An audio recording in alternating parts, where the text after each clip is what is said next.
হযরত সালাবা চলে গেলেন। এইবার নবীজির সাহাবীরা যা বললেন, আমার সালাবাকে পাইছনি, মনে আসেনি? কথা বলেন না কেন? মনে আসেনি? এবার নবীজির সাহাবীরা জিজ্ঞাসা, তোমরা সালাবারে দেখছনি? কয় সালাবারে তো চিনি না, তবে একজন যুবক এই মহল্লার মধ্যে বয়া বয়া কাঁদে, কোনো খাবার দিলে খায় না, শুধু কাঁদে আর কাঁদে। ওই কান্দনগত যুবকটারে আমরা দেখেছি। আবু বকর রাদিয়াল্লাহু তাআলা ডাকতে বলে, ভাই আলী, নিশ্চিত আমাদের সালাবা হবে রে, চলো যাই দেখে আসি। যায় দেখে রে সালাবা সেজদার মধ্যে পড়ে কাঁদে। রব্বুল আলামিন আদম নবী কেঁদেছিল রে, রব্বানা জালামনা আনফুসানা ওয়া ইল্লাম তাগফির লানা ওয়া তারহামনা লানাকুনান্না মিনাল খাসিরিন। এর ডাকতে বলে রব্বুল আলামিন,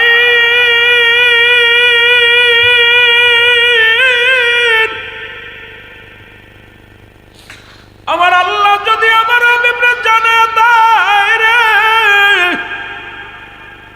আমার পাপের কথা যদি মক্কা মদিনার মানুষ জানতে পারে রে,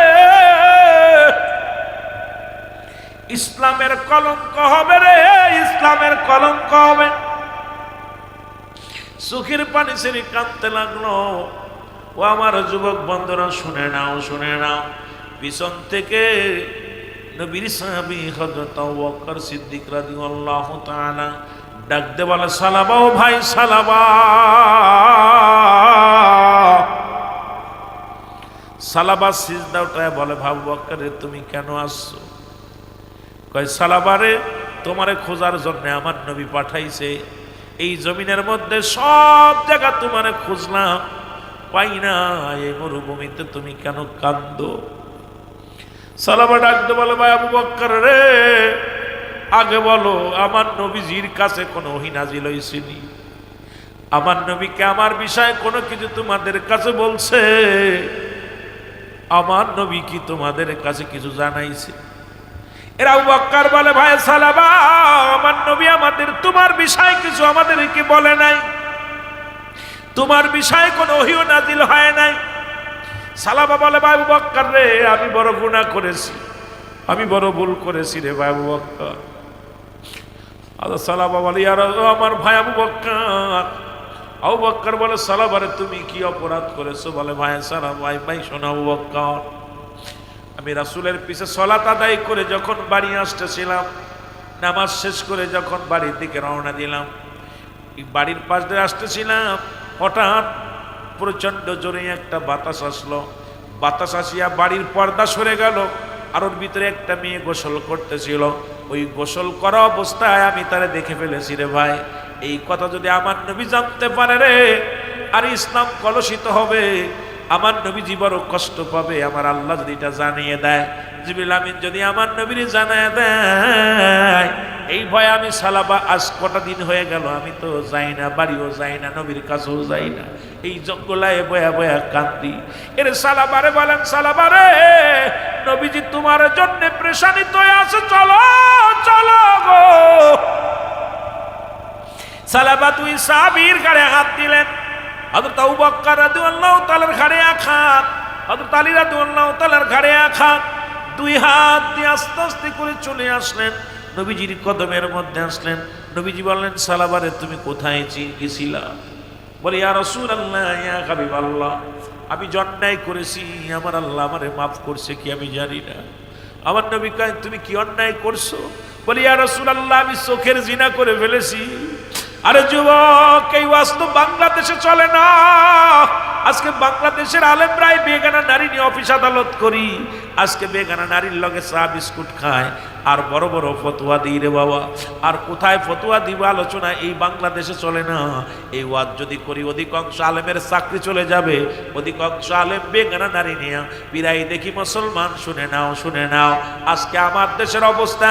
গতকালকেও দেখলাম শিক্ষক ও মুসলমান প্রধান শিক্ষক, তার সহপাঠী শিক্ষিকার সঙ্গে অপকর্ম করেছে। মুসলমান শুনে নাও, কারণ বেগানা নারীর সঙ্গে আজকে অফিস আদালত করে ইমানও যাচ্ছে, আমলও যাচ্ছে, সব বরবাদ হচ্ছে। জোরে বলেন ঠিক কিনা?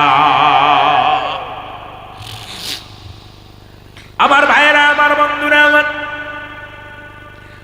নবী বলে সালাবারে কি শুনাইলা? বলি ইয়া রাসূলুল্লাহ, ইয়া হাবিবাল্লাহ, আমি আমার এই চোখ দিয়ে বেগানা নারী দেখে ফেলেছি নবী গো, এই অবস্থা আমি দেখে ফেলেছি, আমার আল্লাহ কি আমার মাফ করবো? আমার নবী কয় তওবা করো। সঙ্গে সঙ্গে নবীজি তওবা পড়ায় দিলেন। আমার সাথে বলেন আস্তাগফিরুল্লাহ রাব্বি মিন কুল্লি যামবি আতুবু ইলাইহি লা হাওলা ওয়ালা কুওয়াতা ইল্লা বিল্লাহিল আলিয়্যিল আযীম লা ইলাহা ইল্লাল্লাহু মুহাম্মাদুর রাসূলুল্লাহ। জোরে জোরে চিল্লায় বলেন সাল্লাল্লাহু আলাইহি ওয়াসাল্লাম। এ আমার ভাইরা, আমার বন্ধুরা, আমার আল্লাহর নবী বলে সালাবারে ফিরে আয়। আমার নবীজিও কান্দে, সালাবাও কান্দে, আমার বাবারাও নবীজিও কান্দে। এমন সময় সালাবা বলে ইয়া রাসূলুল্লাহ, ইয়া হাবিবাল্লাহ, আমার পিছনের রগের পাশে যেন মন বলে পিপিলিকা যেন হাঁটতেছে। আমার মন বলে ইয়া রাসূলুল্লাহ, ইয়া হাবিবাল্লাহ। আমার নবী কয় সালাবারে আর বেশি সময় না, সালাবারে আজরাইল তোমার পাশে হাজির হয়ে গেছে। আল্লাহর নবী বলে সালাবারে মালাকুল মউত তোমার কাছে হাজির হয়ে গেছে। সালাবা বলে ইয়া রাসূলুল্লাহ, ইয়া হাবিবাল্লাহ, আমি মরণের পরোয়া করি না, ভয় করি না, তবে আমার গুনাহ যদি আল্লাহ মাফ না করে নবী গো, ওই হাসরের ময়দানে আমি কি জবাব দিব? হাসরের ময়দানে আমি কেমনে নবী গো, কেমনে উঠবো? আমার আল্লাহ যেদিন আমারে ধরবো, এদিন আমি কি জবাব দেব? ইয়া রাসূলুল্লাহ, ইয়া হাবিবাল্লাহ। আমার নবী কয় সালাবারে, ও সালাবা চোখের পানি মুছে বলো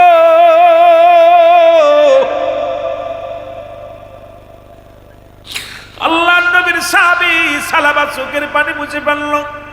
মালাকুল মউত এসে গেল।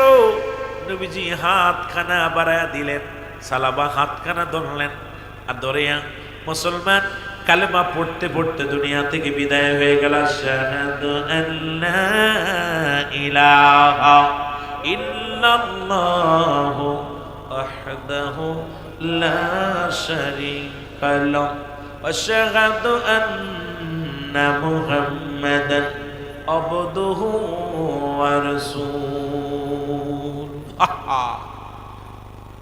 সালাবা বিদায়, সালাবার মৃত্যু হয়ে গেল।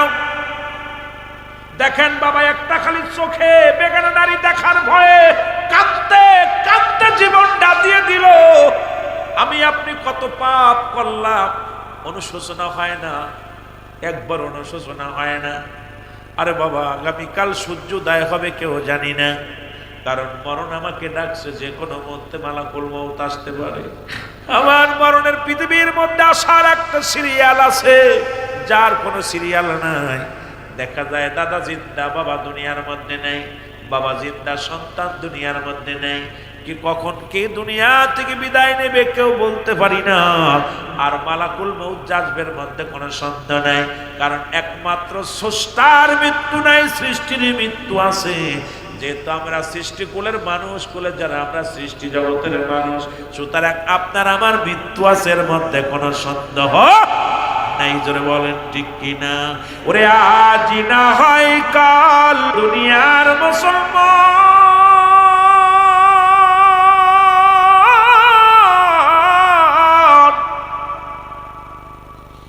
নবীজি বললেন সালাবারে গোসল করাও গো।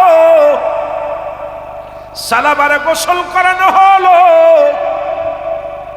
সালাবারে কাপড়ের কাপড় পরানো হলো। নবীজি বললেন আমি সালাবার জানাজা পড়ব, আমি নবী নিজেই সালাবার ইমামতি করব। নবীজি বললেন ওই যে চার বিয়ানি পালকি মসজিদের মধ্যে দেখলে বড্ড ভয় হয়, কখন যেন আপনার বাড়ি আমার বাড়ির সামনে হাজির হয়ে যাবে। নবীজি বললেন সাহাবীরা গো, আমার সালাবার দেহখানা নিয়ে ওই ফাঁকা ময়দানের মধ্যে যাও। সাহাবীরা নবীজির সাহাবীরা সালাবার দেহখানা নিয়ে রওনা হয়ে গেলেন। নবীজি পিছে পিছে আস্তে আস্তে করে হাঁটে।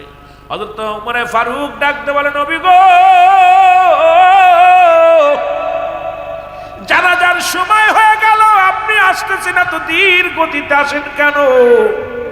নবীজি বলে, উমর রে, আমি কেমনে আইব রে উমর, আমি যে পাটা রাখবো, পা রাখার জায়গা নাই। এত পরিমাণ ফেরেশতা রব্বুল আলামিন পাঠায়া দিছে। ও উমর শোনো রে, রব্বুল আলামিন আকাশ থেকে অসংখ্য ফেরেশতা, হাজার হাজার লক্ষ লক্ষ ফেরেশতা এই জমিনের মধ্যে আমার সালাবার জানাজায় হাজির হয়ে গেছে। আমি পা রাখার মতো জায়গা নাই, তোমরা দাঁড়ায়া যাও। নবীজি আস্তে আস্তে করে গুটি গুটি পায়ে জানাজা পড়াইলেন। এরপরে গেলেন, নবীজি জানাজা শেষে দোয়া করলেন। নবীজি বলেন, আমার উপস্থিত যত সাহাবীরা শোনো, এত পরিমাণ আমার সালাবার জানাজায় এত পরিমাণ ফেরেশতারা হাজির হয়েছে। ও আমার সাহাবীরা শোনো, এই ময়দান কানায় কানায় ভরপুর হয়ে গেছে আমার সাহাবীর জানাজায়। কারণ মুসলমান জিবরিল আমিন আসিয়া আমার জানায়া দিছে, একটা নয় দুটি নয়, কারণ এমন একজন মুমিন মুত্তাকিনের জন্য রব্বুল আলামিন তো 8টা জান্নাত প্রস্তুতি করে রাখছে। আল্লাহ নিজেই বলেন, দাতুনিল মুমিনিন, আল্লাহ তেমনি ঘোষণা করেছে মুমিনদের জন্য, মুত্তাকিনদের জন্য 8টা জান্নাত প্রস্তুতি করা থাকবে। ও আমার উপস্থিত সাহাবীরা শোনো,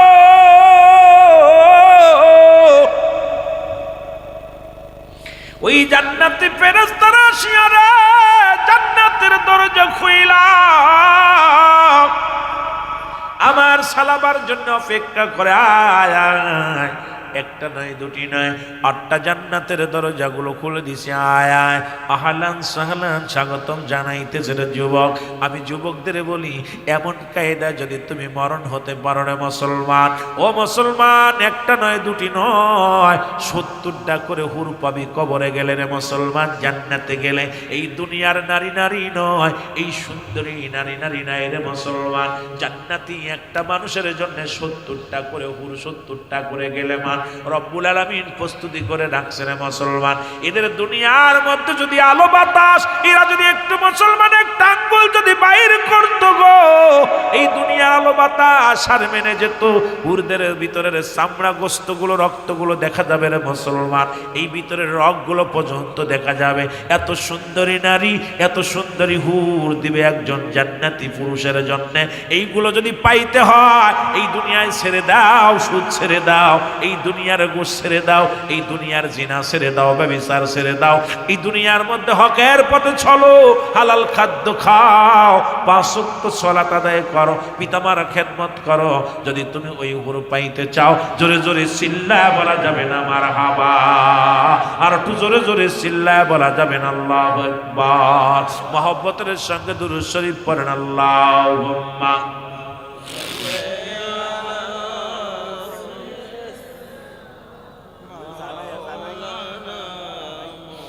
আরো জোরে বলেন, আলা আলি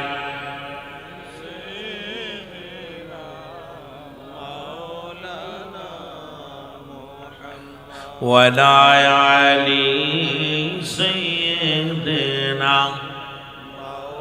ওরে আমি যদি যাই গো মারা, আমি যদি যাই গো মারা বিদেশের মাটিতে, লাশটায় আমার পৌঁছাই দিও মায়েরি কলেতে রে, লাশটায় আমার পৌঁছাই দিও। আরো জোরে বলেন, লাশটায় আমার পৌঁছাই দিও মায়েরি কলেতে। ওরে আমি যদি যাই গো মারা, আমি যদি বিদেশের মাটিতে,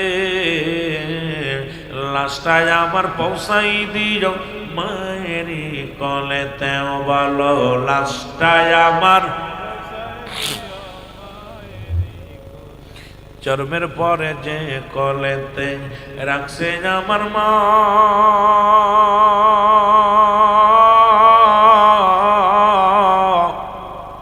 সেই মারে না দেখাইয়া আমার দাফন দিও না। গ্রামবাসী রে,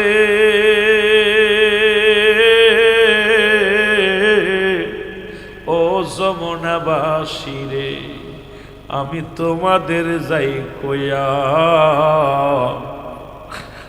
মারে না দেখায়া আমার দাফন দিও না। মায়ে মুখটি আমার দেখলে পারে, মায়ে মুখটি আমার দেখলে পারে, শান্তি পাবো কবরে। লাশটায় আমার পৌঁছাই দিও মায়েরই কলেতেও ভালো, লাশটায় আমার। বাবা তাড়াতাড়ি, অনেক আলোচনা রয়েছে, শেষ করতে হইব। ওরে আমি যদি যাই গো মারা, আমি যদি বিদেশের মাটিতে, লাশটায় আমার পৌঁছাই দিও মায়ের কলেতে। ওরে লাশটায় আমার। গ্রামবাসী রে,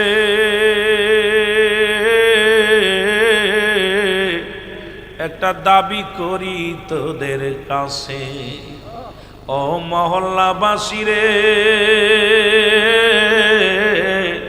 আমি বিনয় করি তোদের। এ জগতে মায়ের মতো নাই কেউ আপন।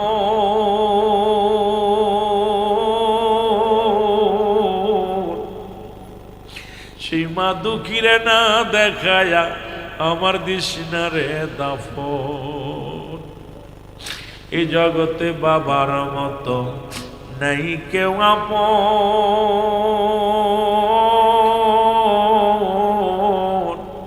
সেই মা বাবারে না দেখায়া আমার দিশনারে দাফন।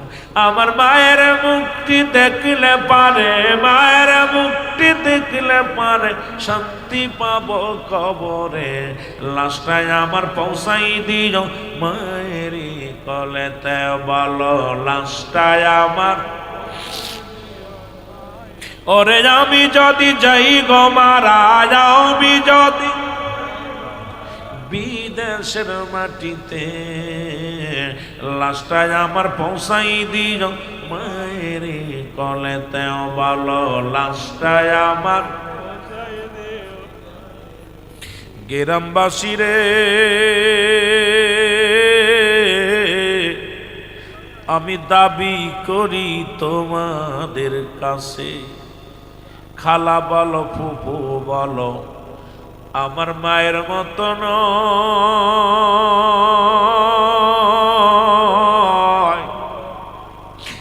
চাচা বলো খালু বলো, আমার বাবার মতো নয়, তারা বাবার মতো নয়।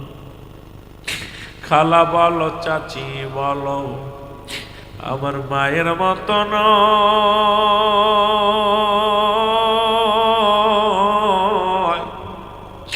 চাচা বলো খালু বলো, আমার বাবার মতো নয়, কে গো বাবার মতো। ওরে সারা জীবন কাঁদবে মায়ে, সারা জীবন কাঁদবে মায়ে, সন্তানের আশায়। হস্ত তুলে করবে দোয়া, নাজাত দেও আল্লাহ বলো, হস্ত তুলে করবে দোয়া, নাজাত দেও আল্লাহ। ওরে আমি যদি যাই গো মারা, আমি যদি বিদেশের মাটিতে, লাশটায় আমার পৌঁছাই দিও মায়ের কলেতেও ভালো, লাশটায় আমার। এ যুবক,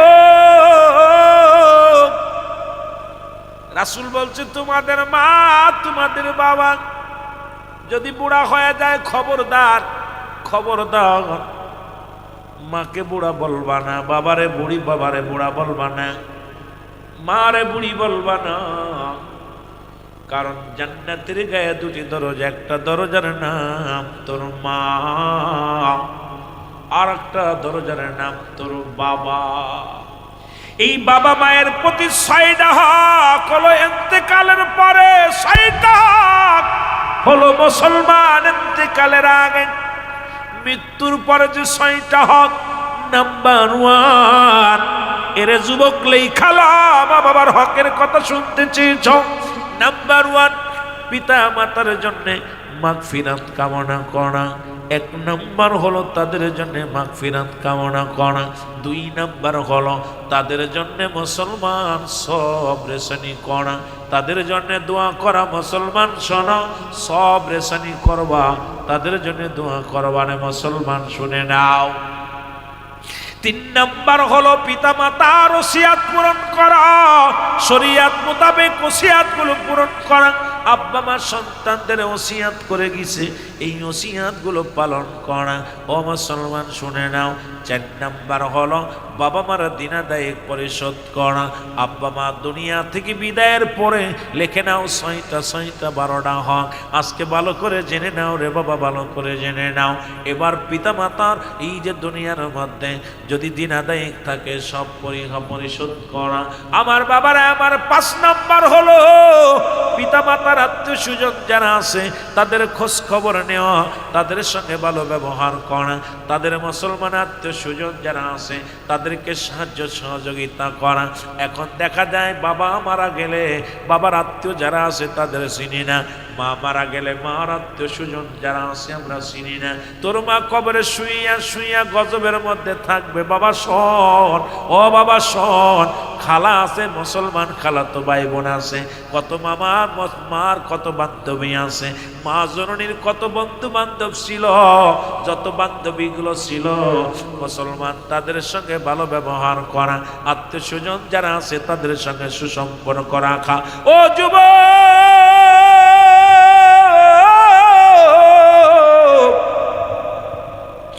আব্বা এরকম দুনিয়া থেকে চলে গেলে আব্বার আত্মীয় স্বজন যারা আছে, আব্বার ভাই বন্ধু, আব্বার খালাতো ভাই, মামাতো ভাই, বাবা মায়ের যত আত্মীয় স্বজন আছে এদের সঙ্গে যদি ভালো ব্যবহার না করো, এদের সাহায্য সহযোগিতা না করো, এদের যদি যোগাযোগ বিচ্ছিন্ন করো, রব্বুল আলামিন তোমারও বিচ্ছিন্ন করে দিবে তার রহমত থেকে।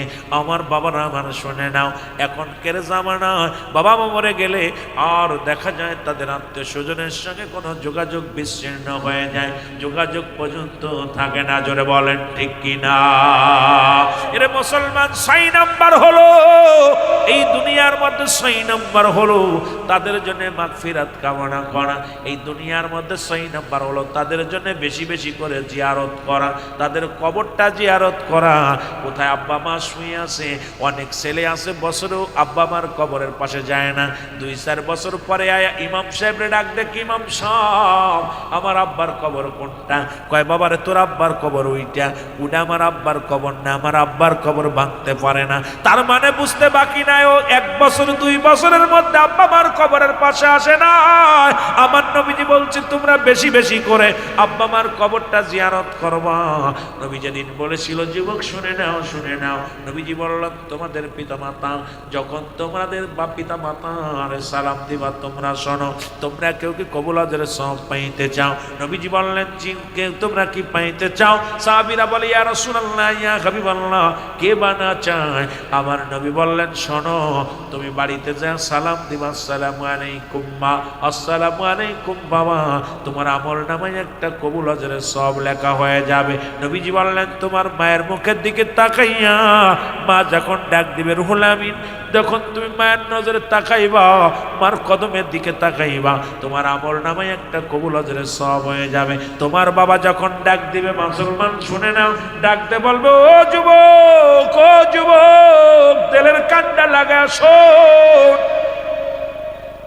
এরে বাবা মা ডাক দিছে, ফরজ নামাজ ব্যতীত নামাজে দাঁড়াইছো, ছেড়ে দাও, ছেড়ে দাও। এই পৃথিবীর মধ্যে একমাত্র ফরজ নামাজ ব্যতীত সুন্নাত নফল নামাজে দাঁড়াইছো।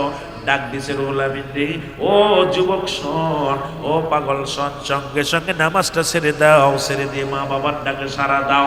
আজকে বাবার এত শুনে নাও, দিলের কান্ডা লাগা শুনে নাও, আমার বাবারা আমার দিলের কান্ডা লাগা শোনো। এই সেই পিতামাতা নবীজি বললেন, এবার অনেক সাহাবীর চোখে পানি, সাহাবীরা কান্দে। আমার নবী কয় তোমরা কেন কান্দ? বলে হুজুর আজকে এই আমলটা যদি আগে জানতাম, আমাদের তো মারে হারাইলাম, বাবারে হারাইলাম, 6 মাস হয়ে গেল আব্বারে হারাইলাম, 2 দিন হলো মারে হারাইলাম, এই আমলটা যদি আগে পাইতাম আমরা আমল করতে পারতাম। আমার নবী কয় সাহাবীরা রে, আমি নবী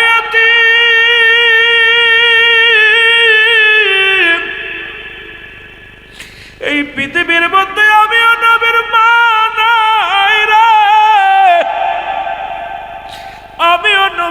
বাবা নাই রে।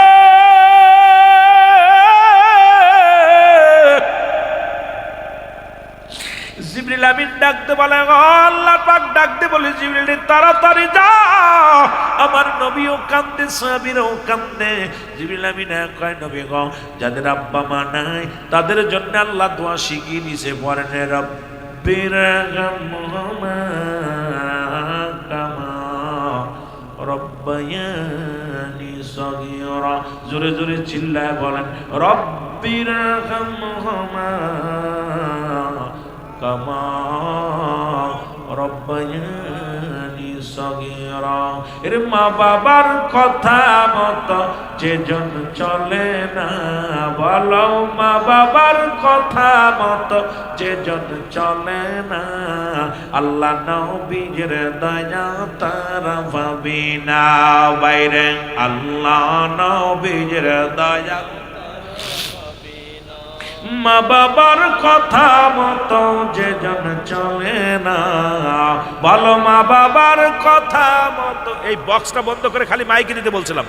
এরে আল্লাহ নবীর দয়া তারা পাবে না। বাইরে আল্লাহ খালি মাইকে দেন, বক্সটা বন্ধ করেন।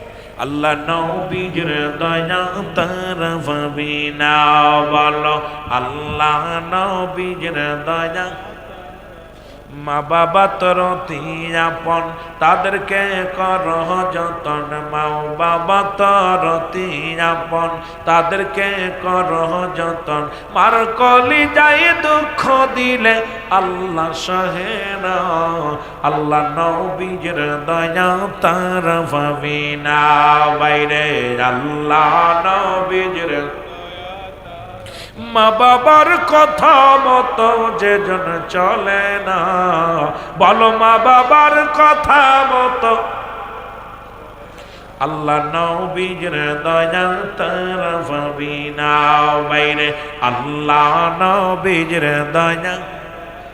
সুন্দরী বিবি পায়া তাদের বইল না, সুন্দরী বধূ পায়া তাদের বইল না, আল্লাহ নবীর দয়া তারা পাবে না। বাইরে আল্লাহ। মাইকটা নষ্ট হলো রে ভাই, এত সুন্দর চললে আর নষ্ট করে দিলে কেন?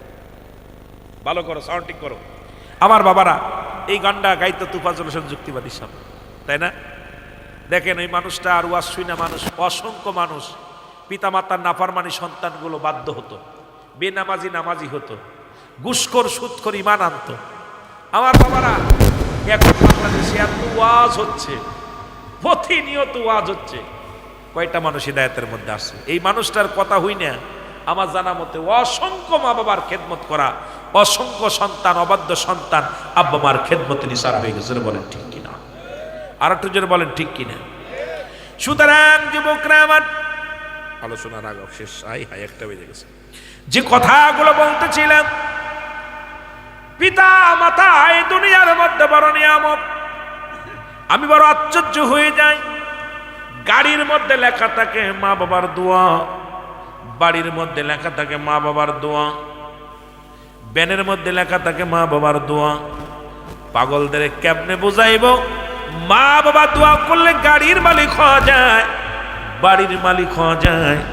এটাও লিখে রাখো, আব্বা মা দোয়া করলে আল্লাহর জান্নাত পাওয়া যায়। জোরে বলেন ঠিক কিনা? আর একটু জোরে জোরে চিল্লায় বলো মারহাবা। মা বাবা হচ্ছে পৃথিবীর মধ্যে বড় নিয়ামত। আব্বা মা পৃথিবীর মধ্যে বড় নিয়ামত। সেটা হলো কিয়ামতের ময়দানে আমার বাবারা, যে সমস্ত পিতামাতা সন্তানেরা যারা চোখ আংড়ায় কথা বলবে, কিয়ামতের ময়দানে রব্বুল আলামিন আগুনের সারাশি দিয়ে এনে চোখ দুইটা তুলে নেবে। দুনিয়ার মধ্যে জীবিত থাকতে নাম্বার 1 তাদেরকে সুখে শান্তিতে রাখতে হবে। সুবহানাল্লাহ বলেন না? আর একটু জোরে বলেন, কি করতে হবে? সুখে, যাদের আব্বা মা বেঁচে আছে তারা কি করবে?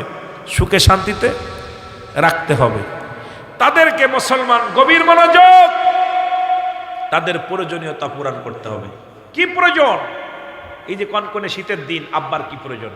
আমার আব্বা যান নামাজ আদায় করে 5 ওয়াক্ত। এখন আমার দরকার ছিল কি? পানিটা গরম করে, আমার দৌড়ে যে পানিটা গরম করে নিজে গোসল করাই দেবো। কি করাবো? অজু নিজে করাই দিব গরম পানি দিয়া, হাত পা মুছাইয়া দিব। এরপরে বাজারে যাব, যখন আব্বার কি প্রয়োজন, আব্বা মার, এ মুসলমান গভীর মনোযোগ, বাবা মার সঙ্গে কি করবেন? বাজারে যাচ্ছেন, আব্বা কিছু লাগবে, ও মা তোমার কিছু লাগবে, প্রয়োজনীয়তা।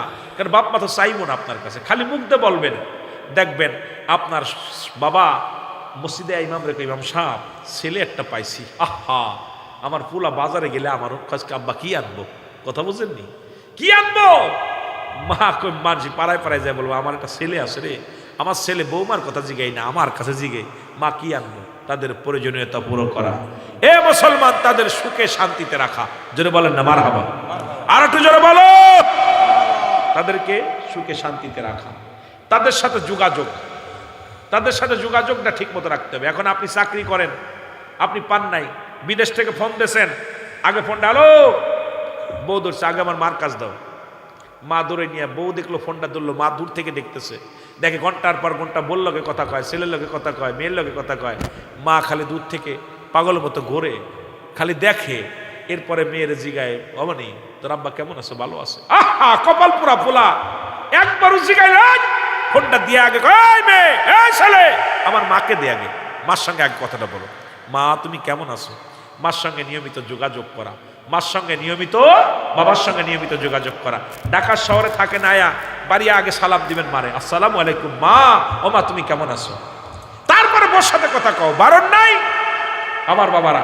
এই জন্য পিতা মাতার সঙ্গে রসুল বলছে তোমরা বেশি বেশি করে যোগাযোগ করবা, দুনিয়ার মধ্যে সবচেয়ে বেশি যোগাযোগ করবা। কিন্তু আমাদের দেশে দেখবেন, আমি আপনি যাই বলেন, বোর লগে কথা কয়ে কাম সারা দিন করে ফোনের লগে কথা বলি, কিন্তু 6 মাস 3 মাস 2 মাস হয়ে যাচ্ছে, খবর নিই না, বাবার খবর নিই না, একবারও বাপ মার দিকেও না।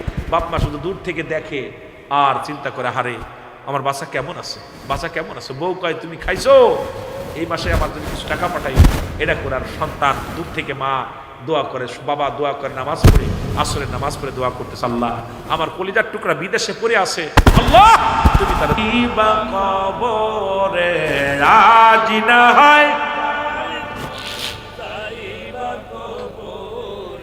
যাবার বেলাই দেখবে গাও তোমার সবই রইল পড়ে, যাবার বেলায়, আরো জোরে বলেন, যাবার বেলায় দেখবে গাও তোমার সবই রইল পড়ে, যাবার বেলায় তোমার দাদাই গিয়েছে, বাবাই গিয়েছে, কেউ আসলো না ফিরে, দাদাই গিয়েছে, বাবাই গিয়েছে,